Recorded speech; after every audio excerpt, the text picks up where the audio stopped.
हाँ, तो मेरे प्यारे दोस्तों कैसे आप लोग? मैं आशा करता हूँ कि आप सब ठीक ही होंगे और आज हमारा है प्रश्नावली 1.2 के कुछ सवाल हैं। पहला सवाल है जिसके अंदर क्या है, जिसके अंतर्गत है हमारा सिद्ध कीजिए कि √5 एक अपरिमेय संख्या है।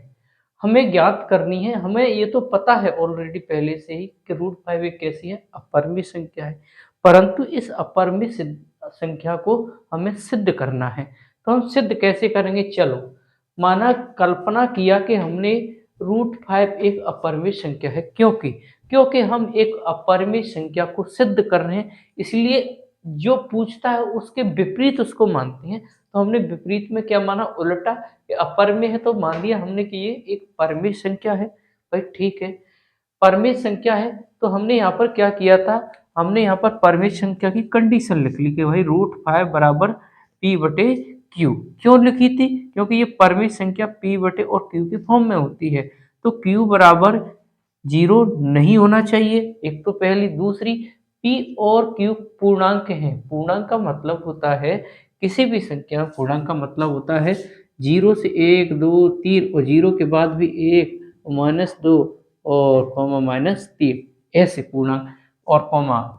P और Q सह अभाज्य संख्या है। इसका मतलब ये है कि यदि हम इसका P और Q जो संख्या आएंगी उनका यदि हम गुणनखंड करें, अभाज्य गुणनखंड करने के बाद में उनका जो HCF है वो 1 आ जाए, तो हम समझ जाएंगे कि ये कैसी संख्या होगी?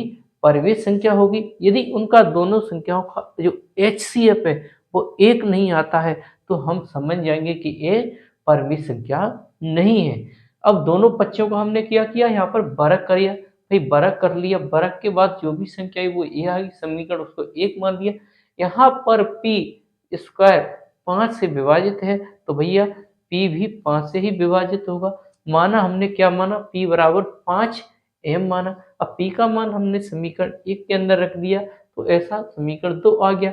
अब Q स्क्वायर किसने से विभाजित है? तो Q स्क्वायर है वो 5 से विभाजित है, 5 से विभाजित है, तथा Q भी क्या होगा? 5 से ही विभाजित होगा। इसका मतलब ये हुआ कि समीकरण और एक समीकरण 2 के द्वारा 2 से HCF का जो मान है उन संख्याओं से वो 1 नहीं आया है, क्योंकि भाई यहाँ पर 5 है और ये 5 से विभाजित P स्क्वायर हो रहा है, 5 से विभाजित Q स्क्वायर हो रहा है। इसका मतलब है P और Q का ये मान है 5 5, तो 5 5 के क्या होंगे? गुणनखंड होंगे, तो भाई इसका HCF कितना आएगा? 5 ही आएगा। इसका मतलब दोनों संख्याओं का HCF 5 बराबर नहीं है किसके? 1 के बराबर नहीं है। अतः हमारी जो कल्पना हमने की थी, कल्पना किया कि √5 एक परिमेय संख्या, इसका मतलब वो परिमेय संख्या नहीं है, इसलिए √5 एक अपरिमेय सिद्ध संख्या है। इस प्रकार से हमारी एक संख्या सिद्ध हो जाती है। Thank you. इतना ही।